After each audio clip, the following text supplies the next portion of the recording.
Assalamualaikum warahmatullahi wabarakatuh. Bertemu lagi dengan saya dalam channel kursus Bruga Belajar Bahasa Inggris itu menyenangkan. Saya berharap pada sore hari ini saya kembali menemui teman-teman pencinta pelajaran bahasa Inggris dalam keadaan sehat walafiat serta selalu dalam keadaan berbahagia. Baiklah teman-teman, pada video kali ini saya akan kembali membahas tentang bentuk simple present tense kalimat yang tidak menggunakan kata kerja. Akan tetapi seperti biasa, sebelum membahas tentang materi tersebut, saya ingin kembali mengingatkan kepada teman-teman untuk tidak lupa mengklik tombol like, subscribe dan mengaktifkan notifikasi lonceng agar teman-teman tidak melewatkan video-video saya berikutnya mengenai materi-materi pelajaran bahasa Inggris. Baik teman-teman, kita mulai saja materinya mengenai simple present tense yang tidak menggunakan kata kerja. Simple present tense yang tidak menggunakan kata kerja seperti yang sudah saya jelaskan pada video sebelumnya, rumus atau pola pembuatannya adalah subjek plus to be 1 ditambah adjektif atau kita kenal juga dengan kata sifat, kemudian noun, kita kenal juga dengan kata benda, dan adverb yang kita kenal sebagai keterangan. Adverb, adjective, noun, adverb kita singkat saja dengan ANA. Demikian teman-teman, untuk mempermudah pemahaman teman-teman mengenai kata sifat, kata benda, dan keterangan.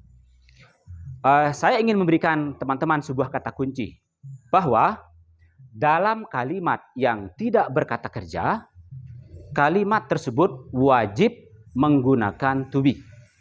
Sekali lagi, kalimat yang tidak berkata kerja atau kalimat yang tidak menggunakan kata kerja, kalimat tersebut wajib menggunakan to be.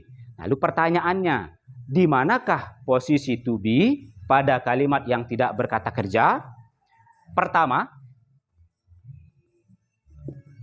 posisi to be 1 setelah subjek kalimat. Yang kedua, setelah kata ini dan itu. Yang ketiga, to be berada setelah kata ganti milik atau kita kenal juga dengan possessive adjective. Ya, demikian teman-teman. Mohon maaf jika ada gangguan suara sedikit karena ada kendala teknis. Akan tetapi kita lanjutkan saja dengan contoh. Baik. Sekarang saya akan berusaha memberikan teman-teman sebuah contoh sederhana agar teman-teman gampang memahami simple present tense yang tidak berkata kerja. Tentunya dengan mengingat bahwa dalam kalimat yang tidak menggunakan kata kerja, kita wajib menggunakan to be. Lalu to be posisinya di mana? Posisinya pertama setelah subjek kalimat. Contohnya, Amir pintar. Dalam kalimat Amir pintar, kita tidak melihat kata kerja. Tidak ada kata kerja pada kalimat Amir pintar. Sehingga kalimat Amir pintar kita kategorikan sebagai kalimat yang tidak menggunakan kata kerja. Sehingga kalimat ini membutuhkan sebuah to be. Pertanyaannya, di mana posisi to be? Baik, sekarang teman-teman di sini subjek kalimat adalah Amir. Sehingga kita harus meletakkan to be di antara kata Amir dan pintar. Sehingga bahasa Inggrisnya adalah Amir is smart. Demikian teman-teman. Contoh kedua. buku itu kotor. Pada kalimat kedua, kita juga tidak melihat ada kata kerja.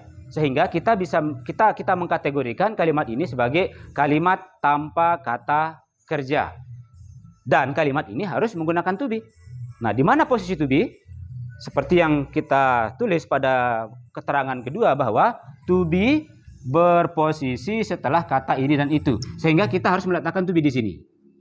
Ya, sehingga bahasa Inggris dari buku itu kotor adalah that book is dirty.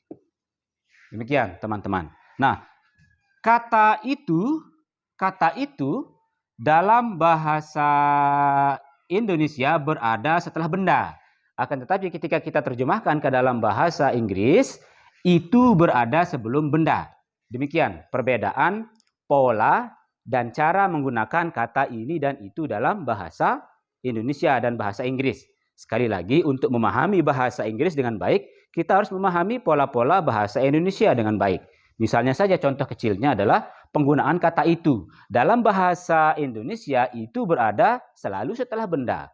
Akan tetapi ketika kita bahasa Inggriskan, kita harus meletakkan itu sebelum benda. Sehingga bahasa Inggris dari buku itu kotor adalah that book is dirty. To be berada setelah kata ini dan itu. Demikian contoh yang kedua. Kemudian sekarang contoh yang ketiga. Buku saya mahal. Demikian juga dengan contoh ketiga. Di sini kita tidak melihat adanya kata kerja. Sehingga kalimat ini pula kita kategorikan sebagai kalimat tanpa kata kerja. Kalimat ini kita kategorikan sebagai kalimat tanpa kata kerja. Karena di sini ada kata mahal menggunakan kata sifat. Lalu di mana posisi to be? Seperti yang ditulis di keterangan ketiga bahwa posisi to be setelah kata ganti milik.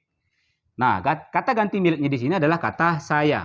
Kata ganti milik dicirikan dengan posisinya yang berada setelah benda. Cara menggunakannya, cara meletakkannya juga sama dengan cara meletakkan ini dan itu. Kita balik posisinya, teman-teman, menjadi my book is expensive.